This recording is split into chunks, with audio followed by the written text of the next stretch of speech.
Hello, everyone, and welcome to Cosmic Conversations. I'm your host, Sheila Seppi, and I want to thank everyone for joining us here, whether you're in our audience live or our audience on the Conscious Awakening Network, watching live or either on replay. Thank you so much for joining us. Now, I want to mention to please visit our website, consciousawakeningnetwork.org.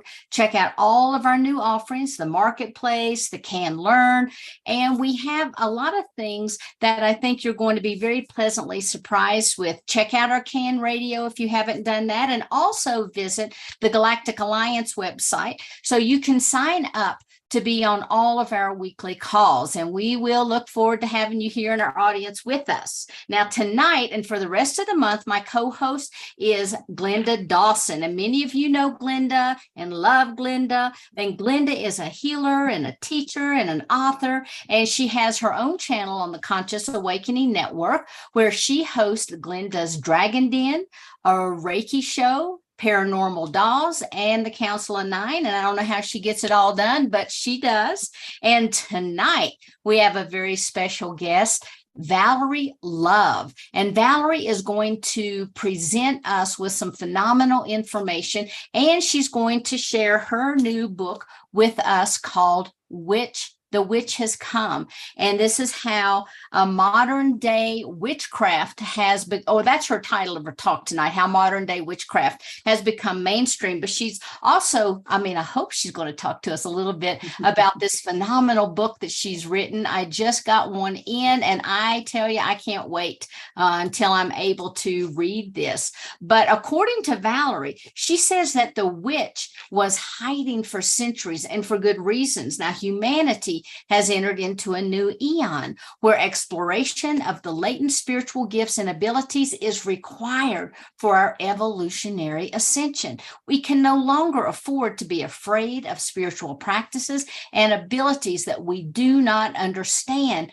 Thus, the witch is here to help serve as a teacher, a guide, and a way shower for us to leap into consciousness along with the shaman, medicine workers, energy healers, and all other souls who have contracted to be keepers of the eternal flame in this incarnation.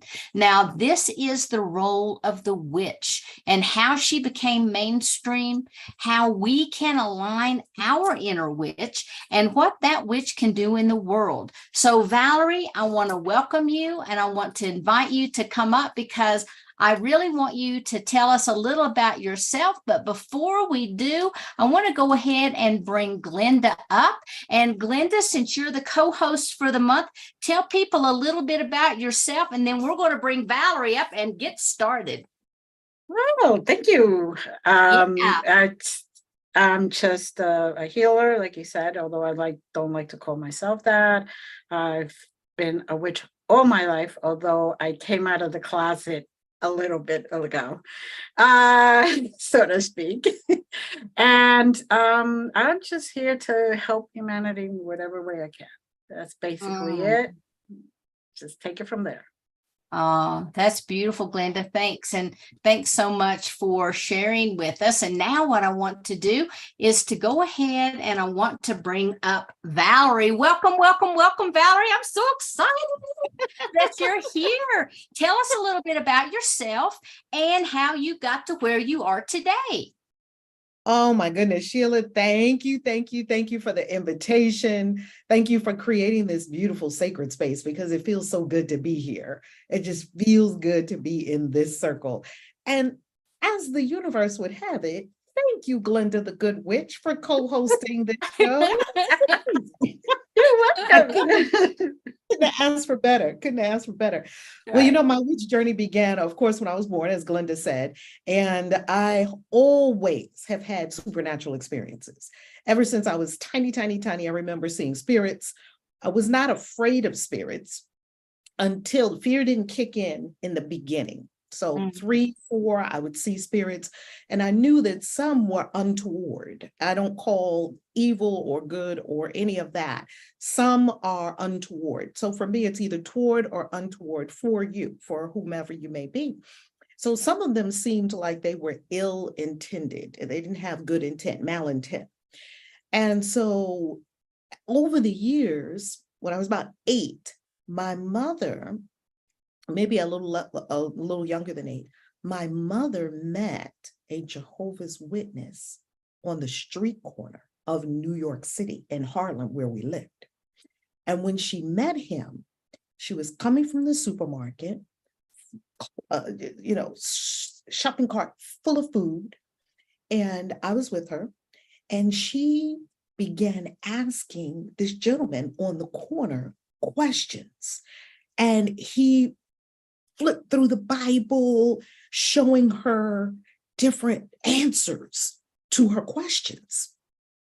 And as the story goes, she got home, her ice cream had completely melted, and she was on the path to becoming a Jehovah's Witness, which is a fundamentalist Christian movement.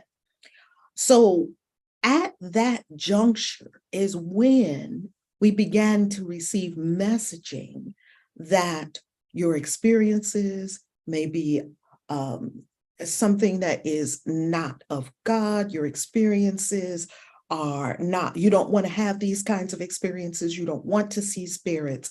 And so for a period, then my soul went into a shell. Now, when I became 28, decades in the shell, doing my best to be a good Christian girl, doing my very best to be a good Christian girl and to follow all the rules and to only love Jesus and to see everyone else is not on the path unless they accepted Jesus. Now I understand that Christ consciousness is for everyone and has nothing to do with a religion. So it took decades to finally come to the place where I said yes to my soul. Now, this was not an easy endeavor because my head was so in the religion after so many decades. And my mother, my family, all of us, we were in it. Now, the person that was not in it was my grandmother. So when I was born, my mother was 19 years old. I was born to a 19-year-old single mom in Harlem, USA, New York City. My mother had brought me home to her mother's house, her mother and father. And so they were our extended family. And then upstairs, we lived in a tenement building on 8th Avenue. Upstairs were my great-grandparents, the parents of my grandfather. So there were 4 generations of our family living in that building. My grandmother did not become a religious person. My grandmother was never a religious person. And so because she held sway and it was her house, there was only so far she was going to allow religion to encroach in her house, because though she had the Bible and was always open to Psalms and she respected the Bible and honored the Bible, she just didn't come from a very religious family. So my grandmother was really the one who kept that door open in consciousness that was beyond religion. So fast forward to 28, Saturn return. I'm now married to a good Jehovah's Witness boy, because I was a good Jehovah's Witness little girl. And we have our second child. I go into this dark night of the soul. I'm conflicted. I'm having inner darkness, pain, suffering. Why?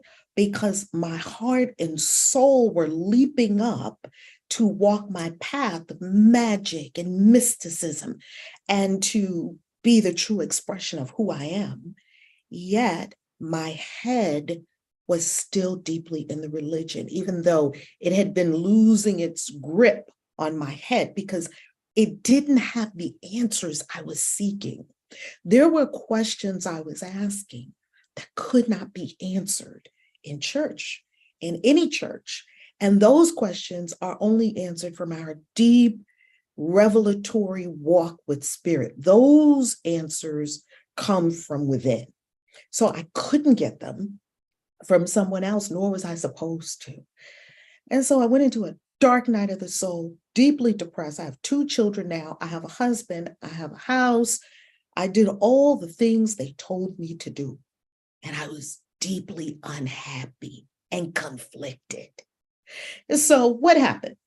Well, I go into this deep depression. I'm laying in the bed, and I only get up to nurse the baby. I say, if I had to make bottles, I don't know how that baby would have been healthy and fat like she was, because I could barely put myself together to make dinner for the family.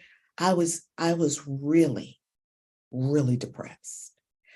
And so one morning, I was in the bathroom. I opened the medicine cabinet, getting ready for my day.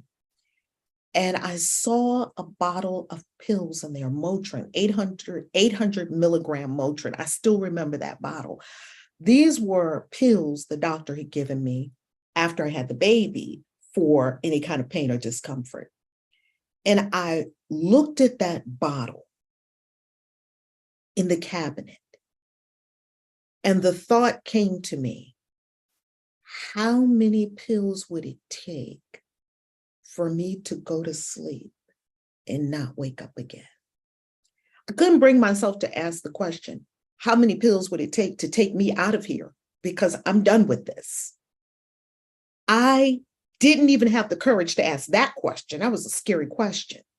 I did have the thought, because every time, I fell asleep as a depressed person, waking up, oh, I'm still in this life. How many pills would it take for me to go to sleep and not wake up again?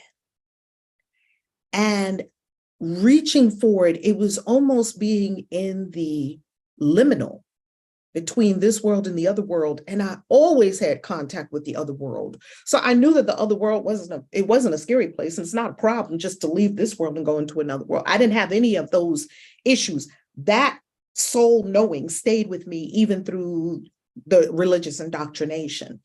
So I guess if you were to look at my spirit at that moment, you would probably see a drifting into the other world from this world. I was teetering at the edge.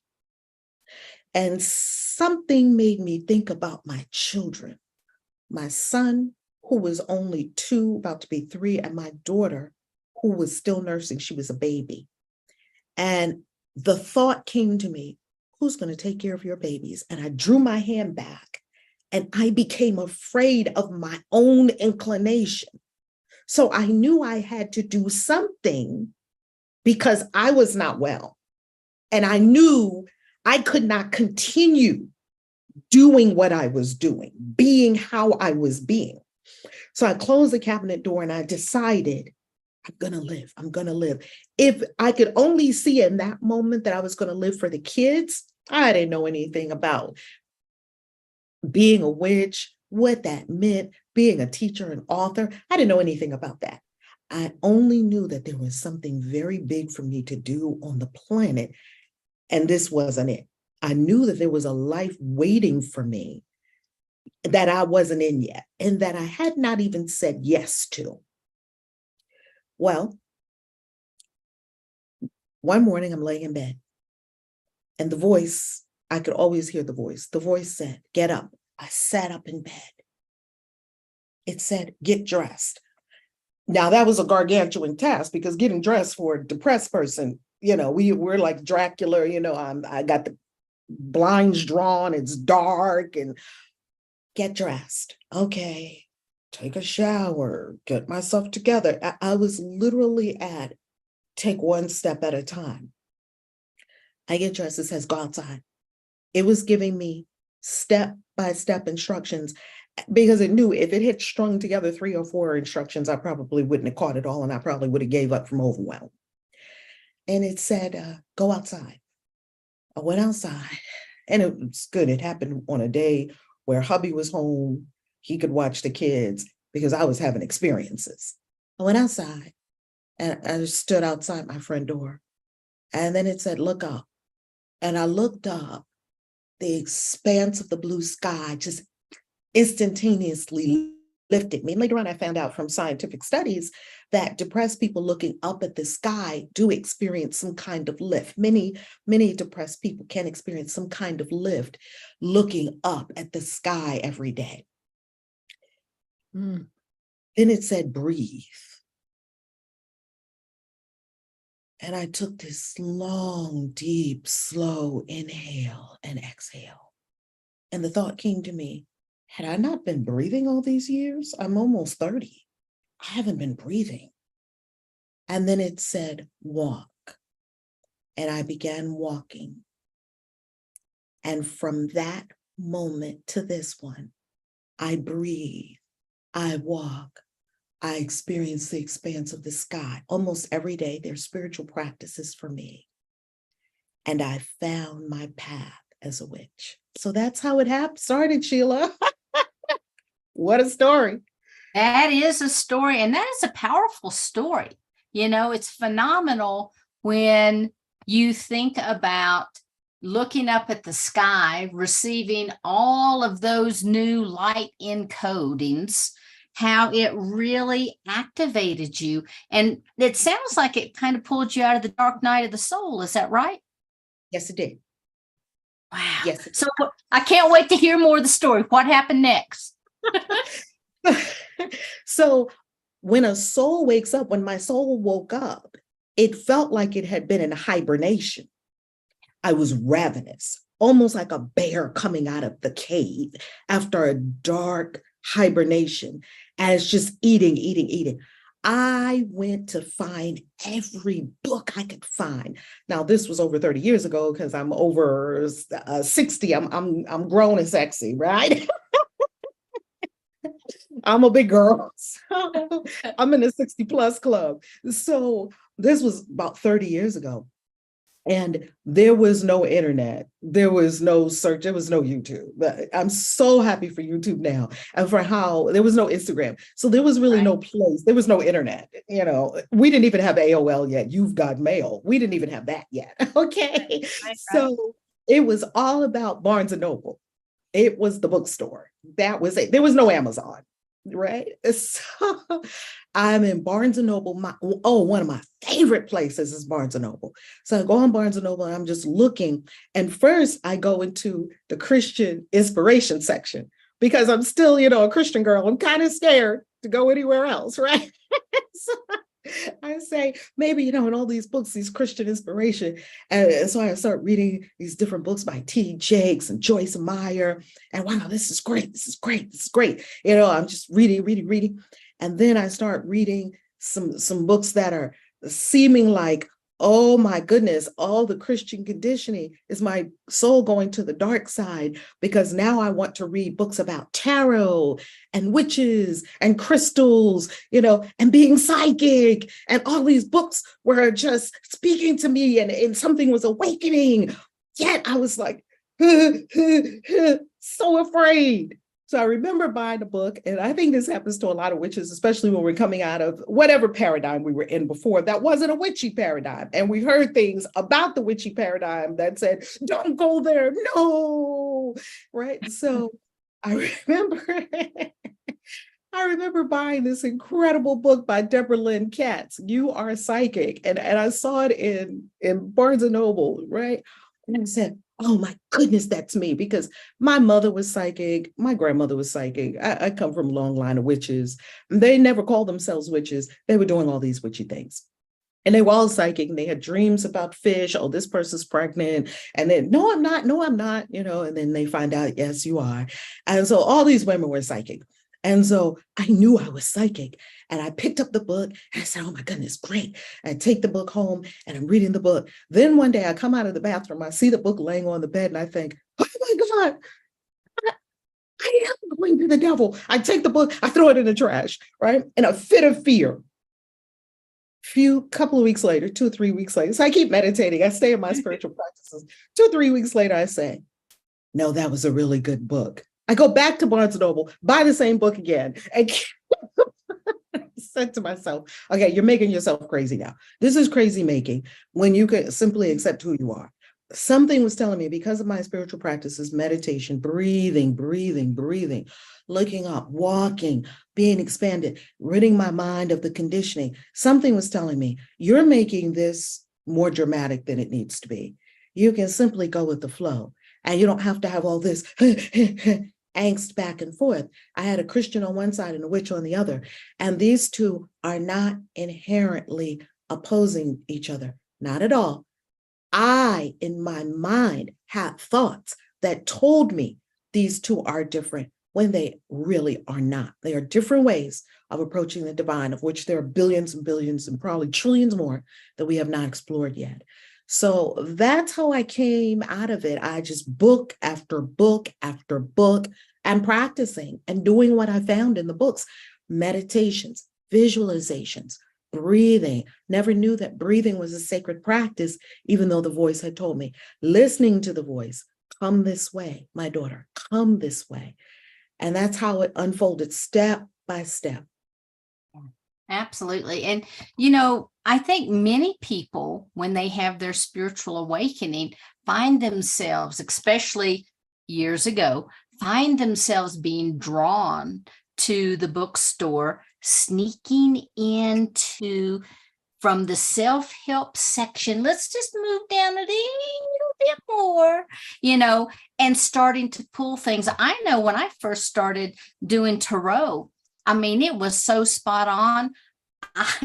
I closed everything up. I wrapped them and I stuck them under the mattress. Of course, that's a story in and of itself. But, it was like, you're right. You have this pre-programming. That's of the devil. That's wrong. Instead of realizing that it's a path to spiritual awakening. And so I want to ask you about your book. And then I know Glenda's got some questions she wants to ask. So I don't want to take up all the time here. But in your book, can you tell us really what, book writing is a calling, in my opinion. And a lot of times there's one thing that happens that just says, okay, I've got to do the book. It's got to be done, because the book is kind of like, okay, write me. So can you tell us what happened with you that brought you to this phenomenal book? Yes. So I've been a writer all my life, loved books, loved writing. Yet in the Christian experience that I was in, it was very fundamentalist. So none of that was allowed. The only books we could read in the religious experience I was in were books that were created by that specific religion. So, and I definitely would not have been in my consciousness to even write a book. That just would not have happened. So now, as the author of over 20 books, writing is my calling. Sheila, you describe it exactly and precisely. So the one thing that I knew as I went on in my career, after I left the fundamentalist experience, and I was in this big spiritual awakening unfoldment, I began working in the financial services industry. So I was with American Express for many years as a financial advisor.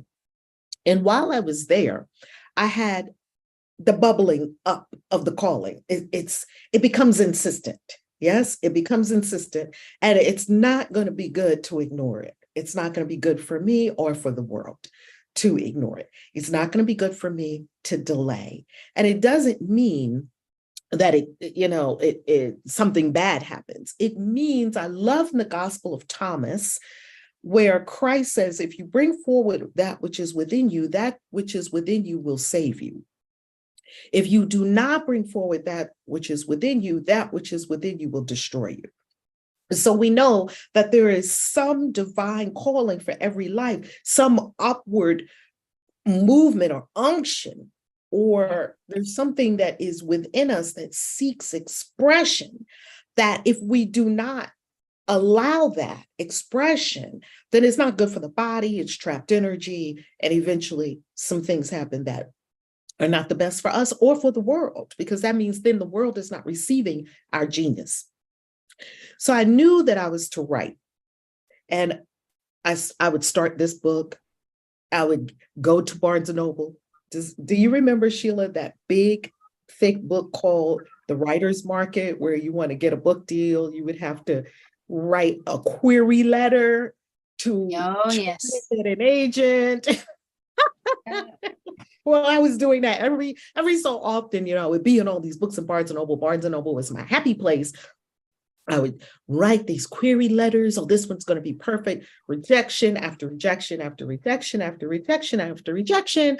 I was like Stephen King, nobody wants a book about that. Nobody wants a book about that. No. And some of them didn't even bother to respond, right? Some sent me a little postcard. No, your idea is not good or whatever. So I couldn't get an agent. So I'm just still writing, because the writing is always bubbling up. I'm a word witch, so I love words. The spoken word, the written word. I love words. Yes. So finally, I have a friend who's a writer. He and I have been friends for many years, and we reconnected in Maryland many years later, and we had grown up together in the same religious experience. He was now an author. He was writing fiction books, not spiritual books. And he was a published author of this fiction book series that he was writing. And he wrote in a lot of magazines. And I was in awe of this because remember, we had no self-publishing, no KDP, none of that. So you had to go through the gatekeepers, the agents, and the publishers that could say your work was valid, right? And put it out into the world. Otherwise, you could go the self-publishing route if you had thousands of dollars and you could print up all these books, but that was kind of frowned upon. Or you're self-published, because that kind of meant the setup of humanity at that point was that, oh, well, if a publisher didn't sort of grant you the ability to write and publish a book, then maybe it's somehow not valid, right? Now humanity has advanced far beyond that, which I'm so happy. That's where we were at this time. So I'm writing all these query letters, couldn't get an agent. One day I'm talking to my friend and I say to him, I just haven't been able to, how do you do it? Like he said, well, Val, what have you finished? I said, what do you mean? He said, what are you working on? And well, I've got this, as creative people, oh, I've got this thing, this little half a book of an idea. And I've got this little thing over here, half a book of an idea. And I've got this thing. And then I started this thing. And then he said, hold it. And he said one word to me that changed everything. He said, finish. I said, what do you mean? He said, finish. You don't have one idea finished. He said, if you met an agent right now at a cocktail party, what could you say to them to say, this is the idea? You've got all these different ideas, because back then they told us don't write the book until you can write this great query letter to try to get someone to accept the idea. Then you write a book proposal. This is all before you actually write the book. That stuck with me. I said, okay, I'm going to finish. I sat down and I devoted myself to writing. I had sold my financial planning practice. I got a nice check. I divorced my first husband over the years, and I was now in my second marriage. And he had won $17 million in the lottery. So there was nothing for me to pay for other than, that whenever I tell people that, they're like, what? So it was a really nice life. And my soul manifested that because it was this big, beautiful house that he had just built. And there was a beautiful sunroom in there. And all I had to do was write. Now, this was after years of working at American Express. I used to work long hours in the financial services industry, work on Saturdays a lot of times. I had hundreds of clients. So to be able to, and in all those years, all through my career, all through everything I was doing, I would always find these pockets of time to write. And I remember one day I was in Starbucks before I was going to my office as a financial planner. And I saw someone in Starbucks with a computer. Now, that was unusual at this time that I'm talking about. Today, it's the norm. It was not usual decades ago. And I said, oh my goodness, I would love to do that. I was standing on the line to get my latte before going into the office and talk to this person about an annuity, this person about life insurance, this person about stocks, this person about their portfolio, this person about a 401k. And it was just nonstop all day. When I set foot in my office, it was going to be nonstop until I left. My assistant would, this is the next meeting. This is that.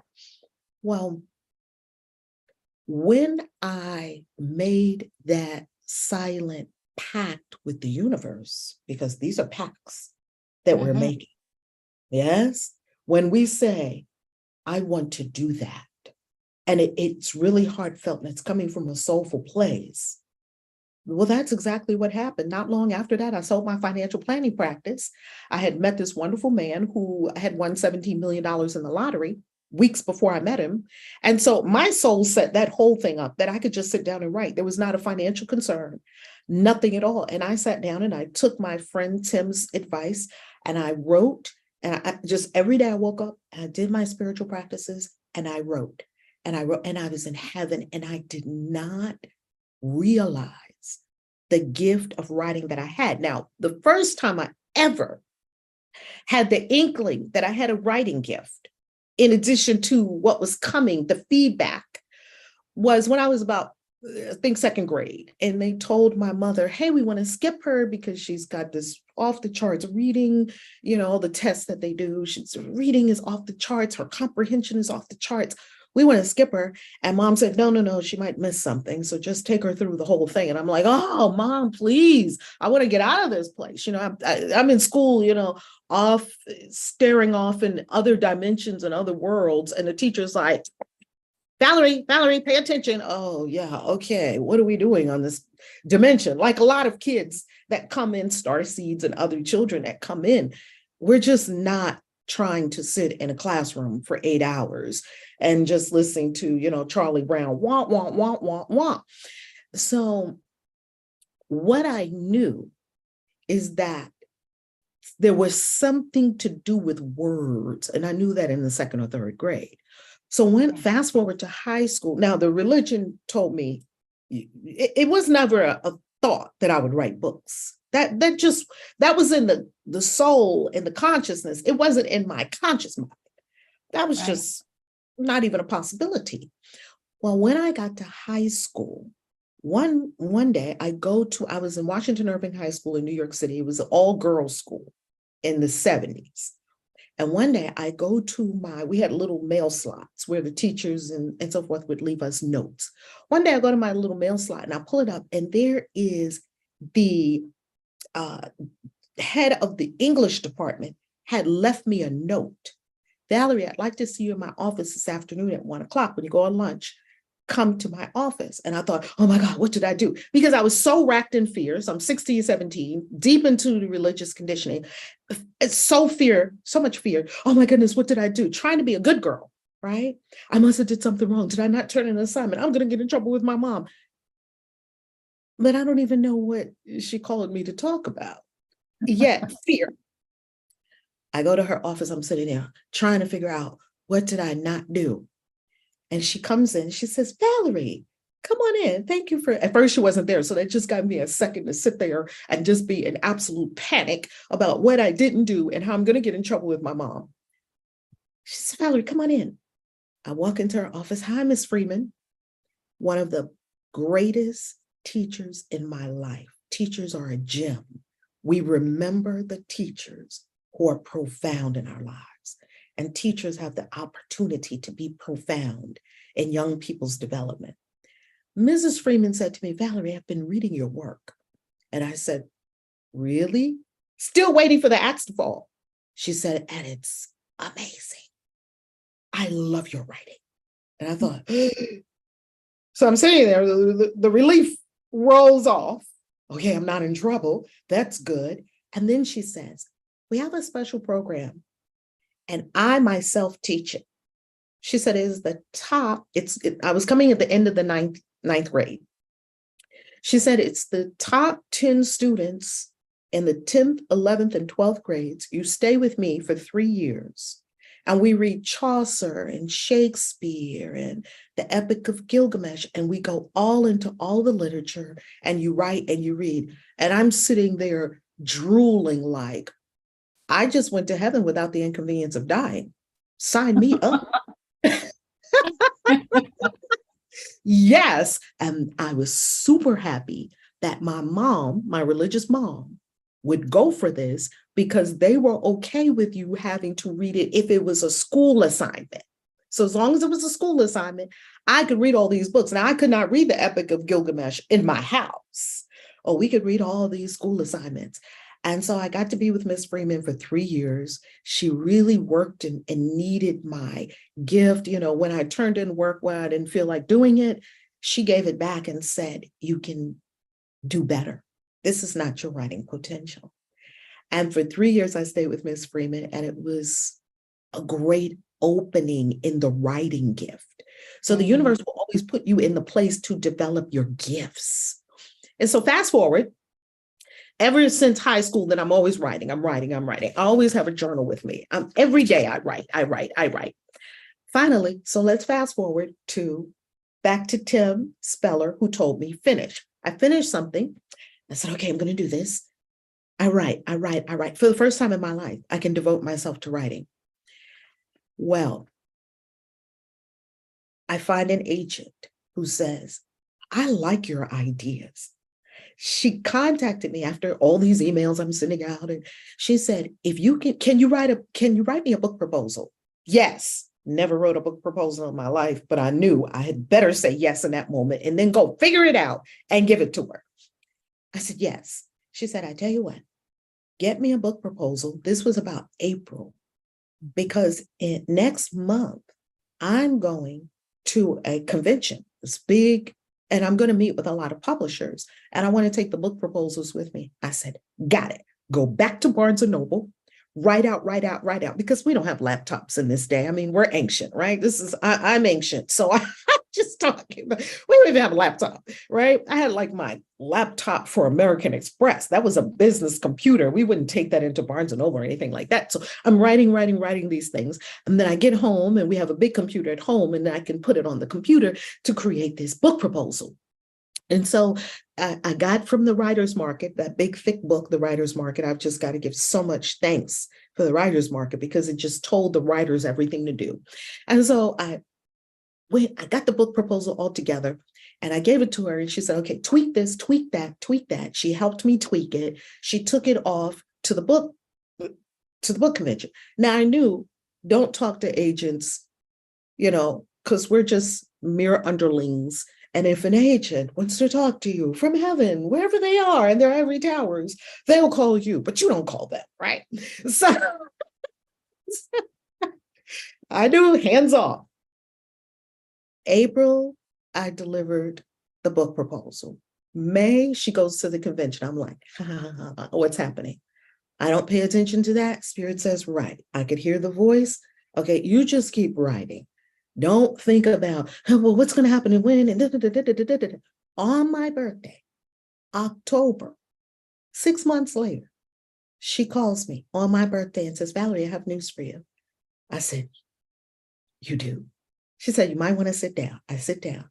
She said, they want your book. I found a publisher for you. They want your book. Not only one, they love your writing so much, they want 2 books from you. She got me a 2-book deal with 5-figure book advance. And that was the day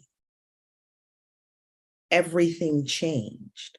And months later, when I saw my book on the shelf in Barnes & Noble, it was the answer to me standing in Barnes & Noble all those times saying, my book would go right here. It's Alpha by last name. I saw where my books would go. And that started, in 20-something books later, here we are. Wow. Every day. And that's awesome. And 20 books. Now, I know the one I'm holding in my hand, which is part of the Common Sentience series.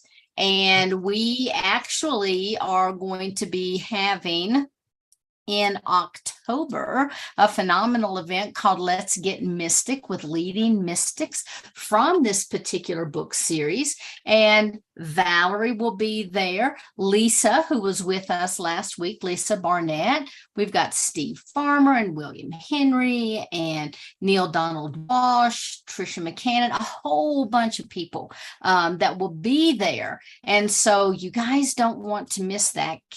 Keep an eye out for all of the promotions. You can go on to Eventbrite and sign up, no charge, but it's going to be an absolutely phenomenal day. Now, I want to talk just for a moment, though, about this book, and was wondering,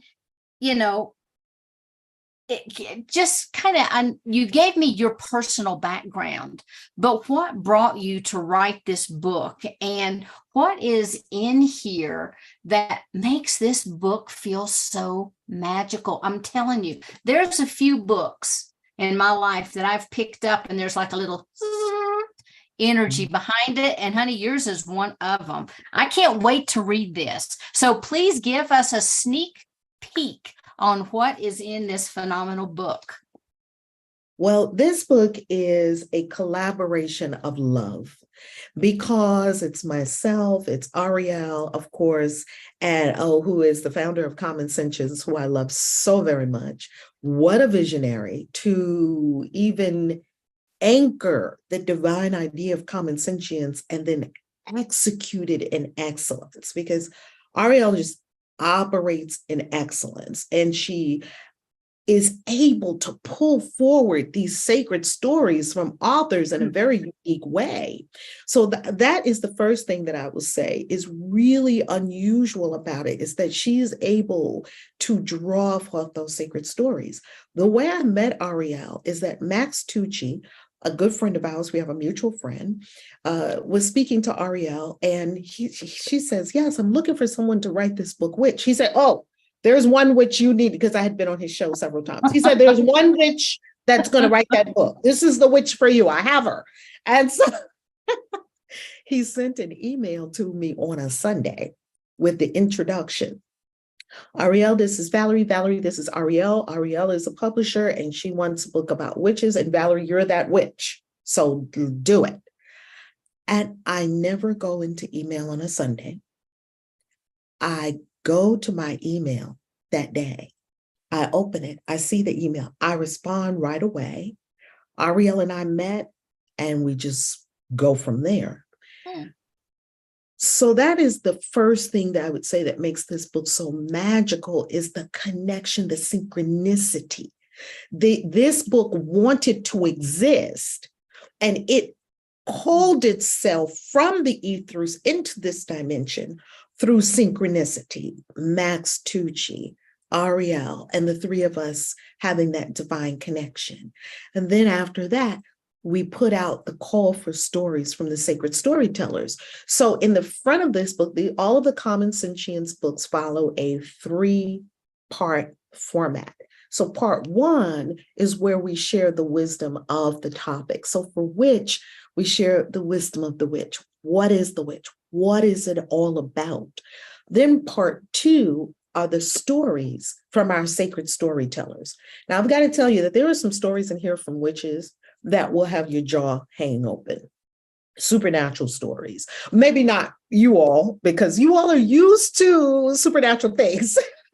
So, we have one witch who called down hail from heaven on a sunny day. I was a witness.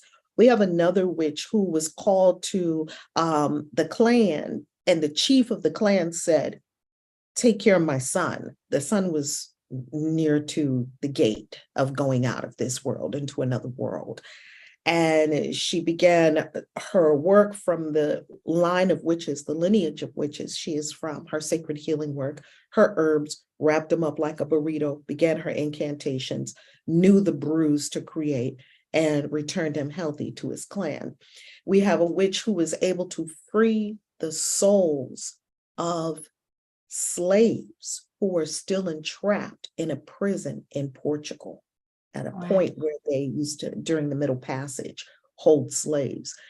It is, the stories are just, I read the stories and thought, wow, witches are doing all kinds of work all over the world. And there are witches in places we would never think. There are judges that are witches. There are teachers that are witches. There are pastors that are witches, but that's a conversation for another day. The witch is everywhere. And the third part of the book, part 3, is sacred practices that you may want to engage. Rituals, the ritual of light and shadow, and the ritual of the dumb supper. So we give you some actual hands-on practices that you can engage if desired to really deepen into your inner witch. Awesome. Okay, Glenda, I am going to stop asking so many questions because I could just keep on keeping on. But I'm going to go ahead and turn that over to you and just ask away, my dear.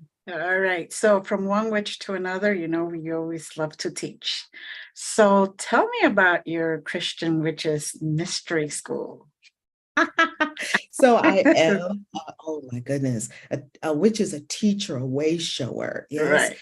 keeper of nature, a healer, Exactly. all of these things. And so I love teaching, love it. And my life has been profoundly impacted by teachers, profoundly impacted by teachers. And so I get to teach adults. I'm here in Egypt, where it is a little past, I think maybe between 4 or 5 a.m. Mm. And tomorrow on Ooh. it's already the 19th. You all are on Monday, I think the 18th, right? Here it's already the 19th. So I'm in your future, and your future looks great. I just got to tell you, your future is amazing. You're gonna love waking up tomorrow morning. I promise you. All right, there you go. I'm already here. It's amazing, right? So, being a teacher, especially of the occult and the ancient mysteries. I'm here with a group here leading the retreat called the Magic and Manifestation Retreat. The Christian Witches Mystery School, we go all over the world and we study the mysteries. We study in the same lineage as Christ and all of the ascended masters and teachers that we love and that we honor and thank for the way that they brought the teachings to us. And so my specialty is helping people through the same angst that I was going through. Maybe they're coming out of some kind of Christian experience, and now their witch has awakened. Their magic is waking up. Their gifts have been popping and realizing that they're seeing things and they're having dreams and they're drawing in tarot and they've got crystals and they don't know why they're a good Christian person, but all of a sudden they want to go into that metaphysical store and well, can I go in? And it's almost like a force field at the door of the metaphysical store. Like, and you go, Valerie, listening to you talk, I think everybody on this call must be a witch.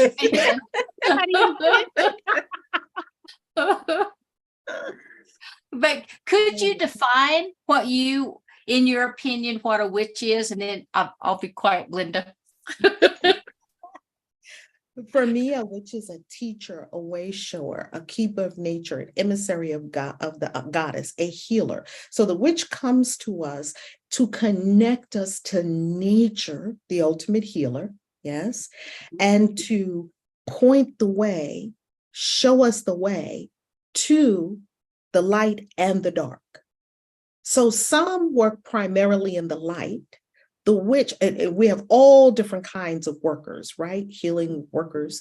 Some work in the light, some work in the dark, and some work in both. The witch works in both the light and the dark. And I heard a profound definition of the witch the other day on an Instagram, and a witch was talking to an amazing manifester. And she said, well, you're a witch. And she said, no, I don't go. It was almost a reflective, quick, no, that's not me, because in our consciousness, we still have something around the word witch that we want to remove because being a witch is super powerful. And she said, well, here's what I mean, because it's a good thing. So she explained it to her. She said, someone told me this years ago, that I'm a witch. And he explained it. He said, a witch is a person that can bring out the light in the people around you. And a witch is also a person that can bring out the dark in the people around you so that you can see it and address it. So we love the shadow and we love the light, a witch can do both. So energetically, a witch works in the light and the dark, and that there is nothing bad about the dark, as we all know. It's simply not light. And we learn from both. Yes. And when we do that shadow work, we go deep into the darkness within ourselves. We all started in the dark. The womb is the dark. The womb of every night we go into the dark. We go into the dream space. And so witches work well in the liminal, the space between worlds. And it is a beautiful thing. So we are here to erase all the stigma, all the fear, all the angst around the word witch, so that we can understand what the witch is, who the witch is, and we can embrace the witch among us. Yeah. And it's really interesting that the pineal gets super activated in the dark. Yes, very true. So I do have a question because I know that you have been asked this. Christian witch. I know I've been asked this also. So how do you define that? From my perspective, I just combine everything. Everything has good teachings. But how would you explain it to somebody who asks you? Because I know you got asked already. Yes, I get asked quite a bit, and sometimes I get blasted quite a bit too. So Yeah, it's all over the map, it's all right, over the. right. This is my calling, so I have tons of fun with it. And for me, when I say Christian, for me, the word Christian means one who follows or aspires to the life and teachings of Christ as an ascended master. And to understand, I had to understand the origins of the Christian faith and to understand the distinction between a religion and a spiritual path. And to understand the true teachings of Christ. What was he truly teaching? And he taught oneness with all. We know that the masters, they all taught the same thing. All the masters taught the same thing. So whether we read the Upanishads or the Bhagavad Gita or the Bible or the Quran, we can find the teachings of the masters in there. Many of the masters did not intend to make a religion, yes? And while there's nothing wrong with the religions because people can choose whatever they like, I knew that I grew past it. That's all. It was just a graduation past what they did there. Yet it's still helpful for some people to tell them, don't kill, don't lie, don't steal, don't cheat. And then once you get past that, now, okay, now I'm ready for some bigger things. And that's where the mystery schools come in. So for me, Christian witch first means understanding what is a Christian. It is not an adherent to a religion. It is one who chooses that they connect with the ascended master Christ and that they would like to have Christ consciousness, acceptance of all people, love of all people, forgiveness, that there's something in this Christ presence that deeply resonates with me, which is why my soul came in and knew that it would pick a mother that would become Christian so that I could read the Bible every day. So that's one level of it. Really understanding, what does the word Christian mean? It doesn't mean a religion. The second aspect of it is understanding that Christianity is inherently magical. And I love that. So if you go to any Catholic church, you know that they have everything that witches love using. We know they have the incense, they've got the robes, they've got the song, they've got the elevated, experience, they've got the saints, they've got all the magic in there, so hey, let's go for it. The Christian church. And why does it have all that magic in it? Because it drew from the pagan roots. Right, We do know this, yes? Yes, And so yes. the pagans are alive and well with us. Yep. Oh, yes. And the pagan mythology and the pagan practices are woven into Christianity from Christmas at the winter solstice, from the saints and their feast days. So pagandom and Christianity, these are, we might call them strange bedfellows. It's always been this way. Christianity has always been magical. And the Bible is full of magic, and it has witches, and it has talking animals, and it has spirits and demons and angels. I find the Bible to be the biggest magical, mystical book I could ever find. It's a grimoire, a spell book for me. So that's how I look at the Bible. I no longer look at the Bible as this literal thing. I don't know if I ever Bible that way, because I found it very hard to believe that a whale could swallow a man. And, I would ask the people who were teaching me this, a man was inside of a whale? Yes. For 3 days? Yes. And he lived? Yes. How? It's a miracle. I said, okay, I don't think I'm going to get some straight answers around. Yeah. I mean, now I see, wow, this is all consciousness. It's metaphysical. What does a whale represent? What does a sea represent? What does a boat represent? The Bible is a code, and you get to crack it. And it's just like all the codes that are written. And we know that the mysteries are not, they're occult. Occult meaning hidden. Why? Because not everyone is ready. Not everyone is in this Zoom even ready for the kinds of conversations that we're having. So a consciousness must be prepared for that. So it would be irresponsible for me as a witch to even try to pull someone into some teaching that is really beyond where their own spirit has them. So we get to honor each person's path, and we get to understand that every person is in their own gentle unfoldment with spirit. And at the perfect time, the opening will happen that they can accept that there's paganism in Christianity, and they can accept that there's magic in the church. Yes. Beautiful, beautiful. Okay, let's go ahead and open up and see who has questions. Before we do, I do want to read, let's see, Brandon says yes, because technically speaking, the Bible in its original language, it's technically a code book for Ascension. Well said. Very well said. And I wholeheartedly agree. And it caused me to pick up the Bible. I had a period where I was angry when I exited Christianity. I was angry. They lied to me.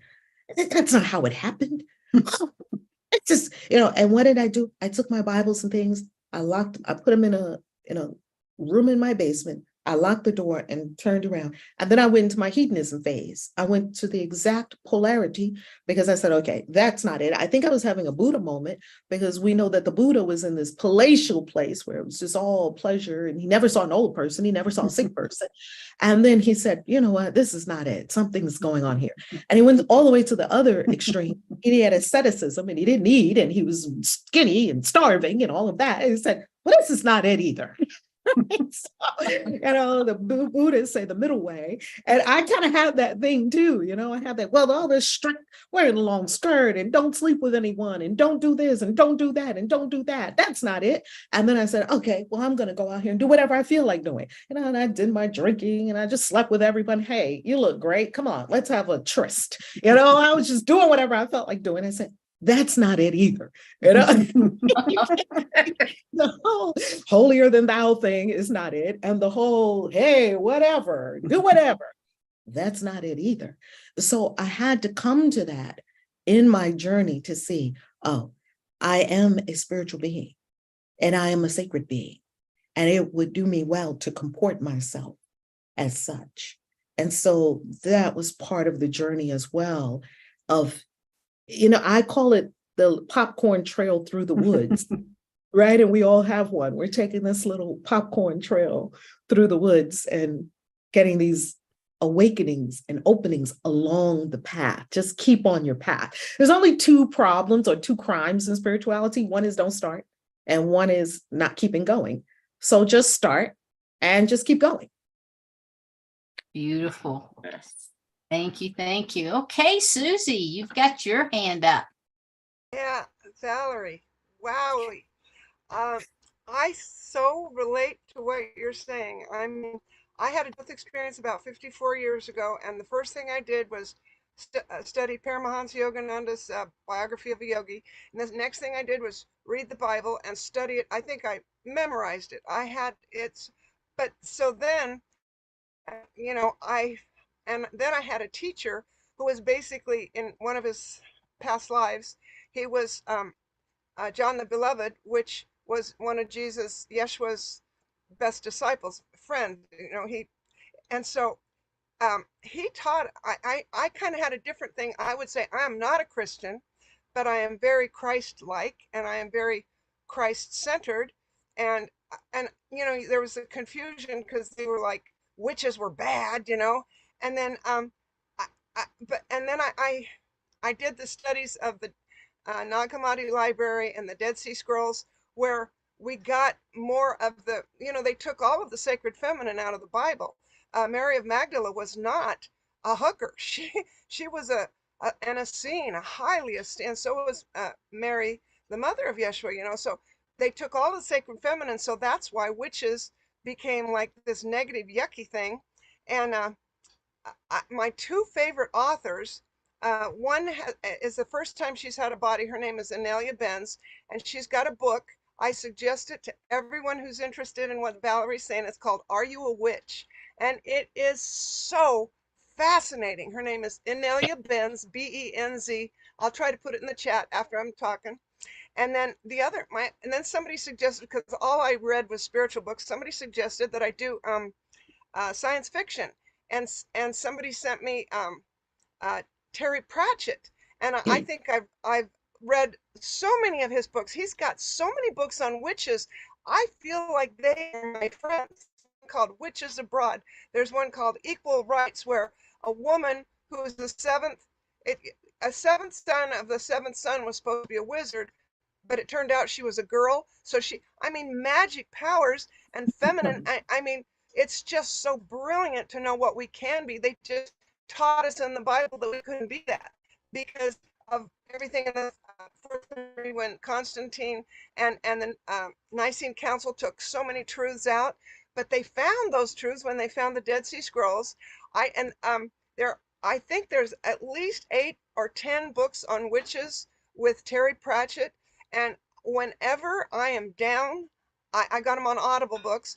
I listen to those and they make me laugh and they make me, and I feel like I've won the lottery with the man I just met through Sheila and this show, but we need to win that $17 million. So teach me how to do that.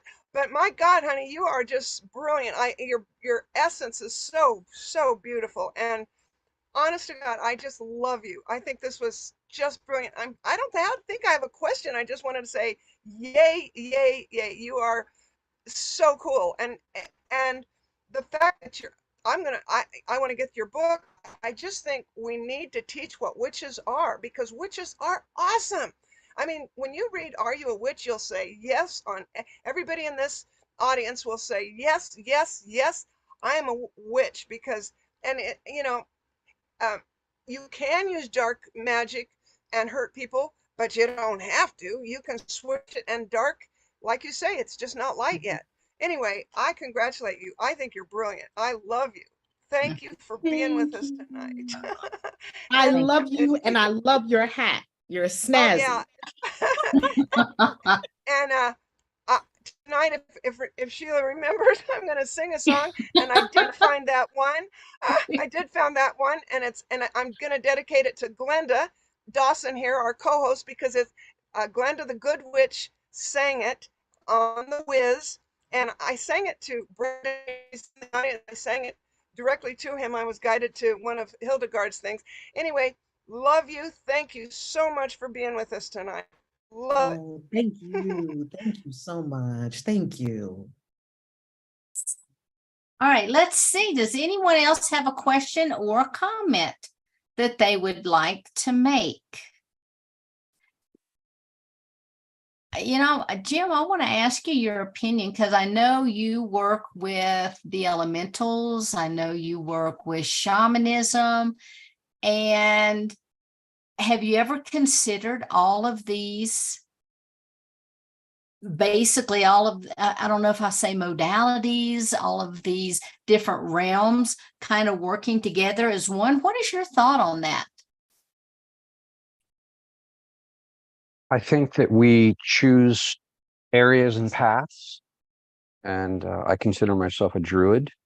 My guys in the army just started calling me a druid, and that was back in the 80s, and I asked why, and they said, because you know all kinds of things about, rocks and trees, and you're always wandering around when you're supposed to be minding your artillery pieces. But to answer your question, I have some witch friends. We go out in the woods, we do ceremony together, and to me it's seamless.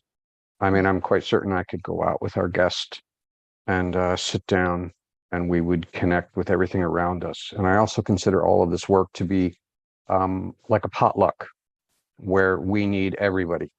So this person has clairsentience, and this person has clairaudience, and then most importantly, we all bring this energy together to the table, and that synergy is what brings us even greater.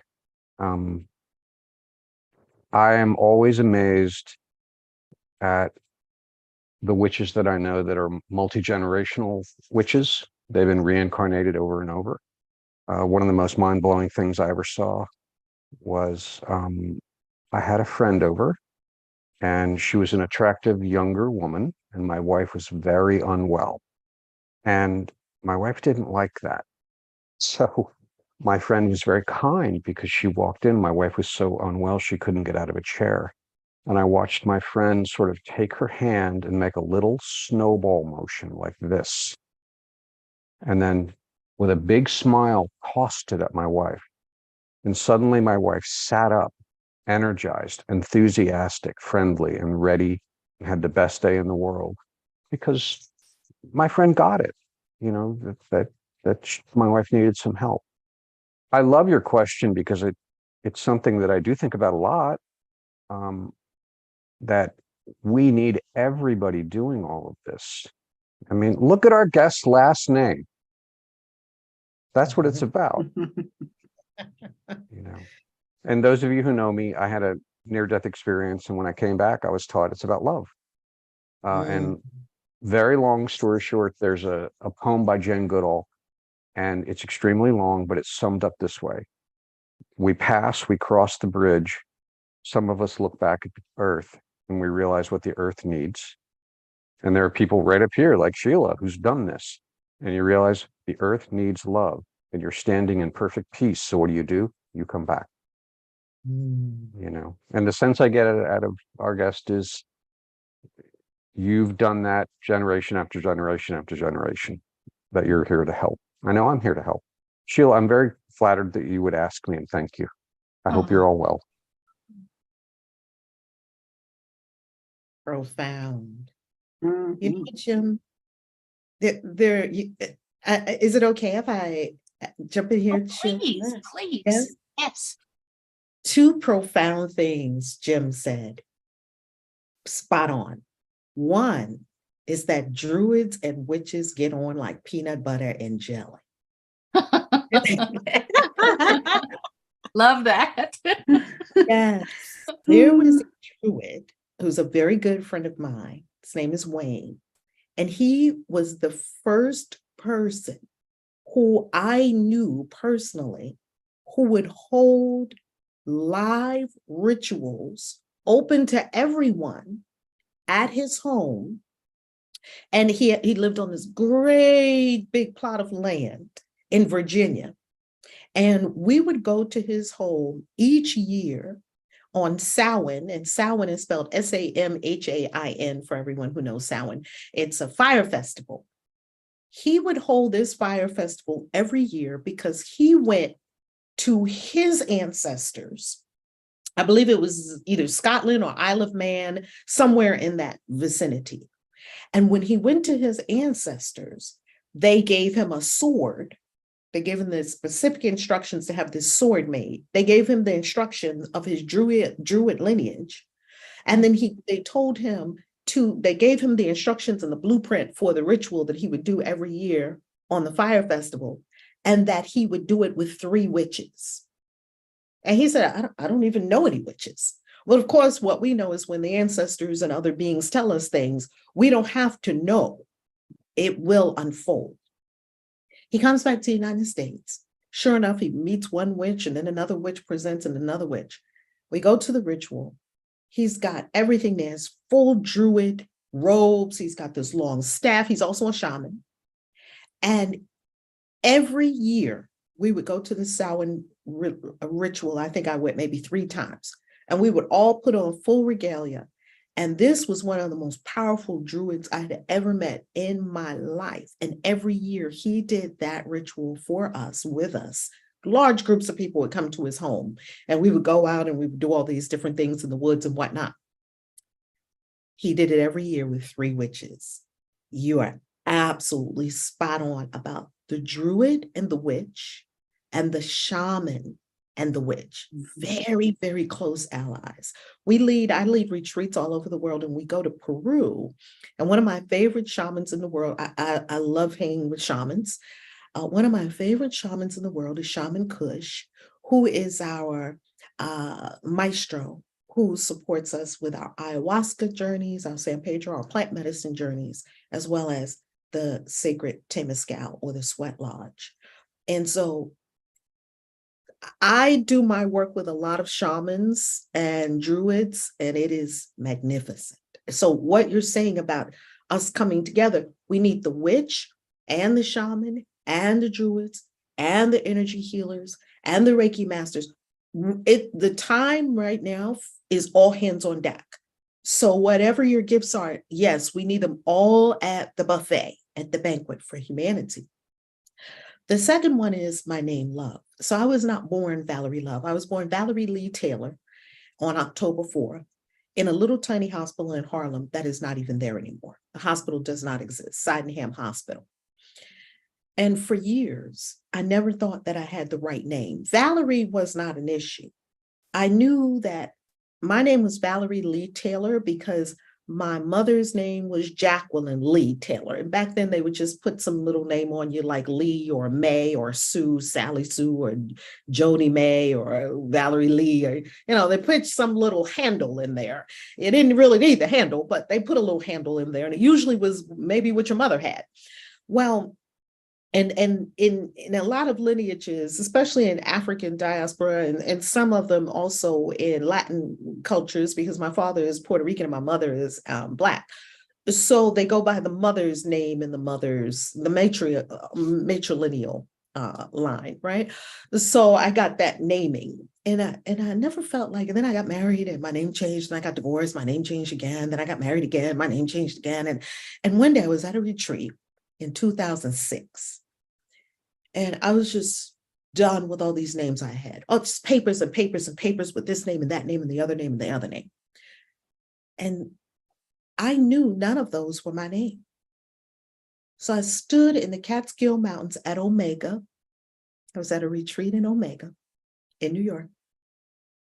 And I looked up, I still remember the tree I was standing under. I was standing under the tree and I just looked up at the sky and I said, what is my name? And clear as day, the voice said, your name is Love. And I said, well, that's it. And I went back and legally changed it. That's what it said. Your name is Love. And it said it so swiftly and so clear. And I thought to myself, were you waiting my whole life for me to ask the question? It was just waiting for me to ask the question because the answer was there.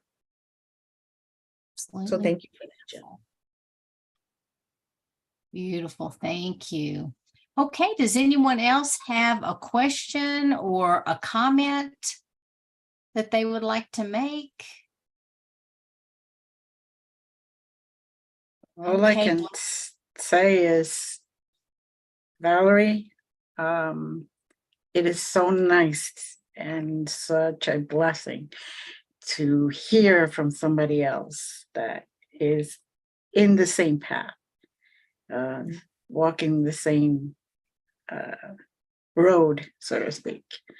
And I am so blessed to not only be here today, because a lot had to happen for me to be here tonight, including having somebody else babysit my granddaughter who's in 2 rooms over. Oh. So, but I am very blessed and all hands on deck. What a great thing, James and Valerie, perfect. And it is true. We do have to know the dark to be able to appreciate the light and take it out and just turn it around, right? Mm-hmm. Well, thank you. It's wonderful. Beautiful. Thank you so much, Glenda. And thank you for being my co-host this month. I My really pleasure. appreciate it. And My Valerie, I want to thank you for being our guest tonight.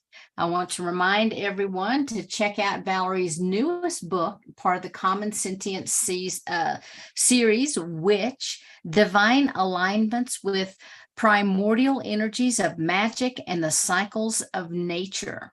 So check it out. So, Valerie, tell everybody where they can find your book. Well, they can find it at valerielove.com, and it's on Amazon, and you can read a free excerpt if you like. And that is also at valerielove.com. So right there on the first page at valerielove.com, if you scroll down, and we have a book launch party coming up in one of my favorite places in the world, and that is Salem, Massachusetts. And yes, it's on my birthday, October 4th, because the book launch is on my birthday on October 4th. And I was born in the season of the witch. So every month, every year in Salem, Massachusetts, there's something called haunted happenings, and everyone's a witch. You know, you see toddlers walking around with their witch hats, and I'm like, yay, the witch is taking over. You know, so if you're a little concerned about coming out of the broom closet, as we say, or really expressing in the world as a witch, Salem is a great place for that, because Salem became a touch point that shows us what the witch does. The witch is a major transmutator of energy. So we took the very same place where they killed people who were witches and not witches, and we transmuted it into a witch capital of the United States. So that's a transmutation of energy. And when people go to Salem, they're drawn into the energy of the witch. They want a witch hat. They want to get a wand. They want crystals. They want all of it. And so we just love Salem. And so I'm happy the book is launching in Salem on my birthday in October. The witch brought all this together, and I'm so thankful. Well, happy early birthday.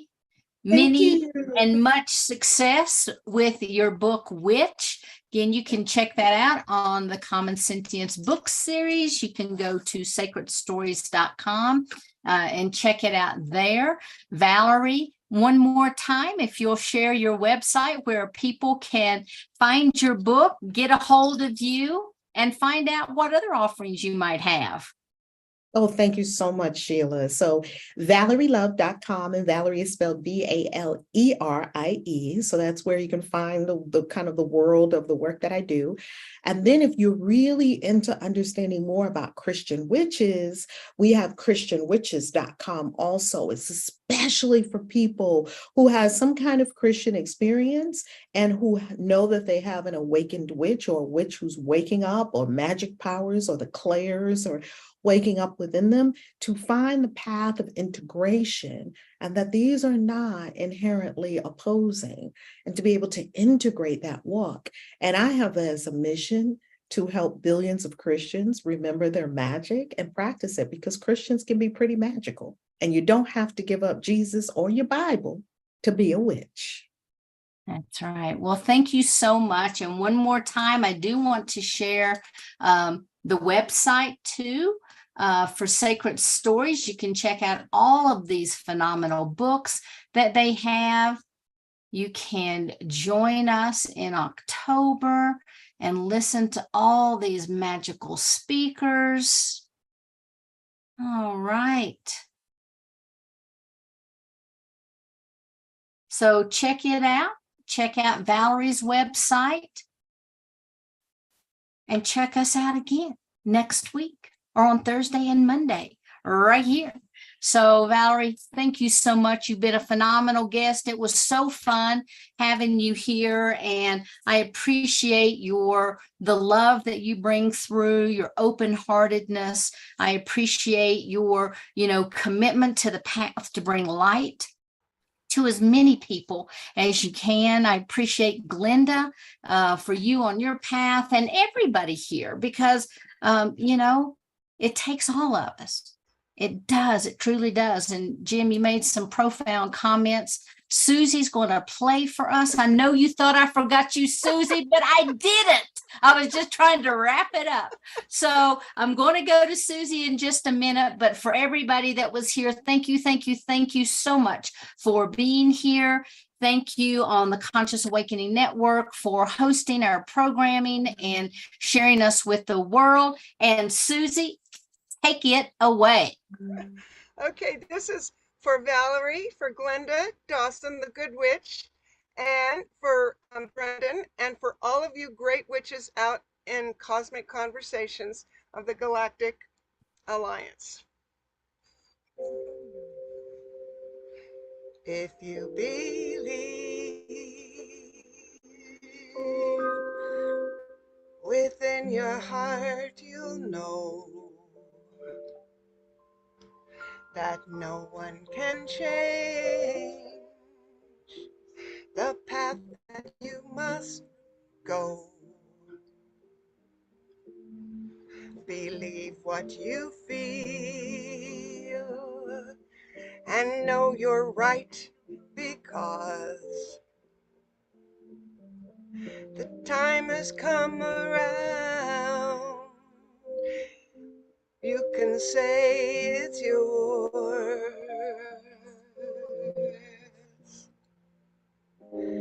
Believe there's a reason to be. Believe we can make time stand still. You know, from the moment you try, if you believe, I know you will.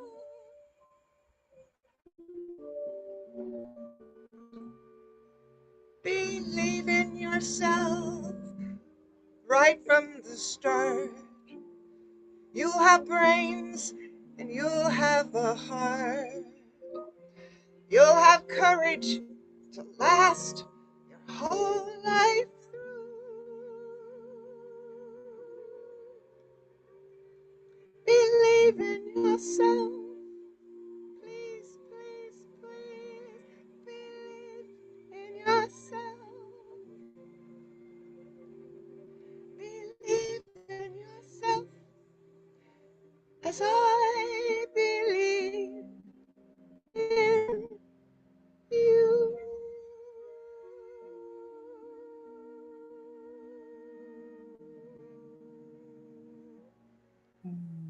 Did it work? Yay, Susie, thank you so much. And I do Love you appreciate guys. you coming on every week, sharing from your heart with everyone and, just brightening our evening. So thank you. Much love to you. Valerie, again, thank you so much. Glenda, thank you Thank everybody you. for watching, and we will see you next week. So namaste and good night, everyone. Bye-bye. Bye. Big hug. Big hug. Thank you again. Thank you.